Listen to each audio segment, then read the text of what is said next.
देखिए भैया बहनों, आज के वीडियो में हम सभी ट्रांसलेशन पढ़ेंगे पास्ट टेंस। पास्ट टेंस यहाँ पर देखेंगे पास्ट टेंस के 4 प्रकार होते हैं। जिस प्रकार से प्रेजेंट टेंस के 4 प्रकार आपको बताए गए, ट्रांसलेशन पढ़ाया गया, उसी प्रकार से पास्ट टेंस के भी 4 प्रकार होते हैं। Past indefinite tense, past continuous tense, past perfect continuous tense, past perfect tense, past perfect continuous tense. तो पास्ट टेंस के 4 प्रकार हुए। अब इन सभी टेंसेस को हम क्रमशः बारी बारी से पढ़ेंगे। तो यहाँ पर देखेंगे past indefinite tense. Past indefinite tense का हिंदी होता है भूत अनिश्चित काल। भूत अनिश्चित काल। इसका पहचान यहाँ पर लिखा गया है, वाक्य के अंत में ता था, ती थी, ते थे तथा इसके अतिरिक्त वाक्य के अंत में आ, ए, ई मात्रा पहचान के रूप में आते हैं। अफर्मेटिव सेंटेंसेस को समझेंगे।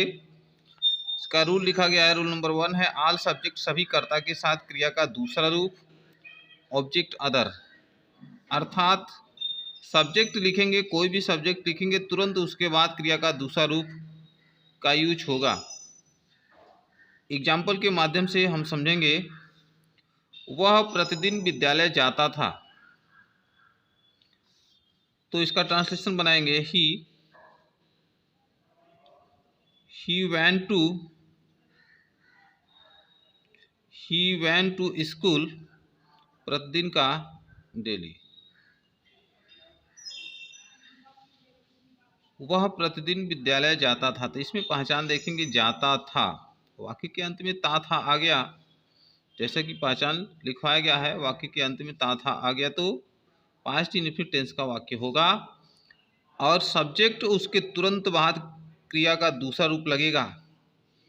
ही वेंट टू स्कूल डेली। अब आगे देखेंगे, तुमने एक पुस्तक खरीदा। तुमने का क्या होगा? यू खरीदा। अब इसमें खरीदा है, इसमें आ का मात्रा मिल गया, खरीदा। एक वाक्य लिखा गया और यह वाक्य कंप्लीट हुआ। वाक्य के अंत में हमको आ का मात्रा मिल जाए, ए का मात्रा मिल जाए, ई का मात्रा मिल जाए और वहीं पर वाक्य समाप्त हो जाए, तो तुरंत हम समझ लेंगे कि यह वाक्य पास्ट इंडेफिनिट टेंस का वाक्य है। ये बात समझ में आ गई होगी कि कोई भी वाक्य हो, वाक्य पूरा हो जाए और अंत में हम देखें मात्रा आ, ए, ई आता है और वाक्य समाप्त हो जाए, उसके बाद कुछ भी न दिया हो, तो वह वाक्य पास्ट इंडेफिनिट टेंस का वाक्य होता है। तुमने एक पुस्तक खरीदा, तुमने का यू हो जाएगा। खरीदा क्रिया का दूसरा रूप यू बॉट।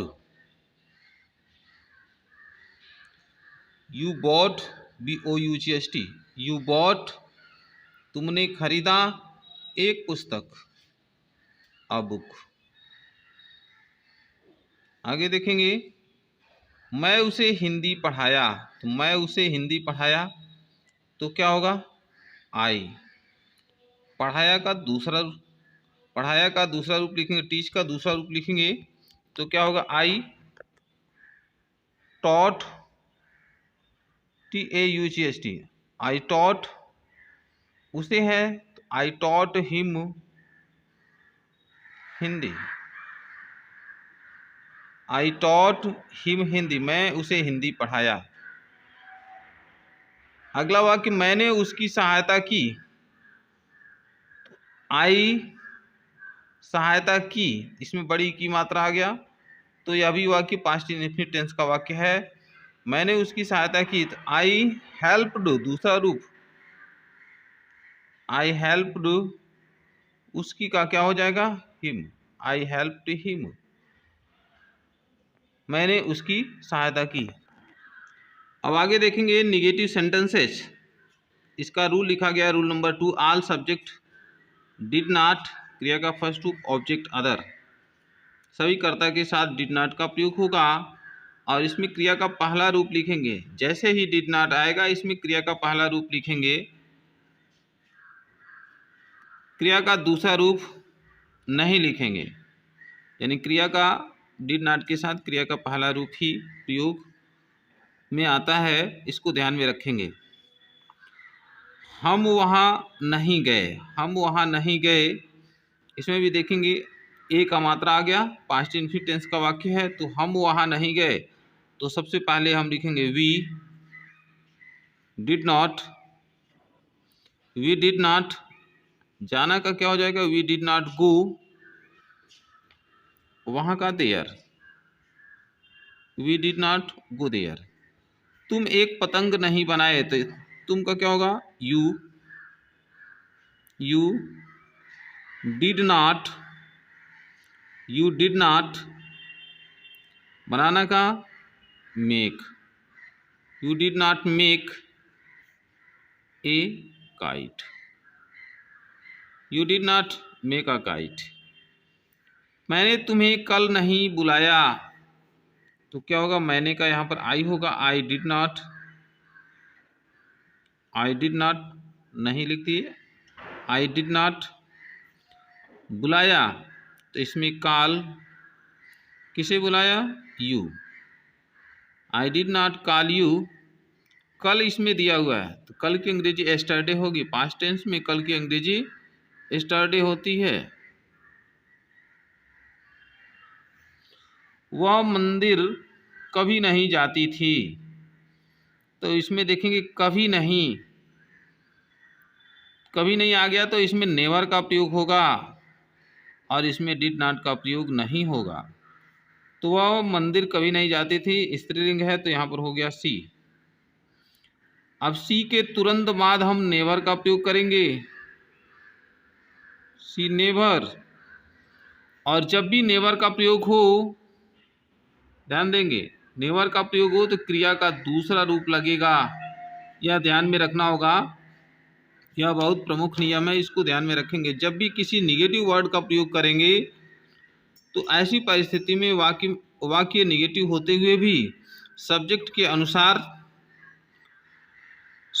अनुसार अफर्मेटिव सेंटेंस के नियम के अनुसार बनाएंगे, अर्थात जो सब्जेक्ट होगा, सब्जेक्ट के साथ क्रिया का दूसरा रूप लगेगा। तो सी नेवर वेंट टू टेम्पल, मैं कल कुछ भी नहीं किया, तो इसमें भी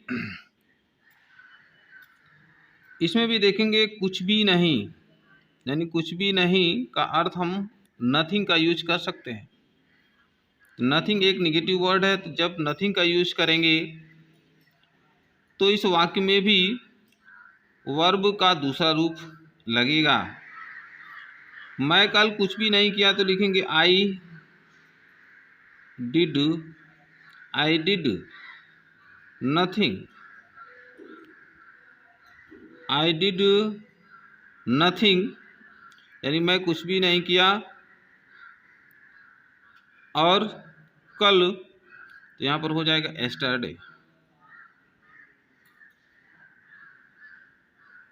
इसमें डिड का प्रयोग किया गया है, डू डिड डन होता है, यानी डू का यहाँ पर दूसरा रूप लगा है, आई डिड नथिंग एस्टरडे, यानी मैं कल कुछ भी नहीं किया। तो प्रिय भैया बहनों, आज के वीडियो में आपको पास्ट इंडेफिनिट टेंस का अफर्मेटिव सेंटेंस और नेगेटिव सेंटेंस का ट्रांसलेशन बनाना आपको बताया गया। आशा है कि आप निश्चित रूप से समझ गए होंगे। अगर कोई समस्या होगी तो कमेंट के माध्यम से आप ज़रूर बताएंगे, और यदि यह वीडियो अच्छा लगे तो लाइक शेयर सब्सक्राइब करेंगे।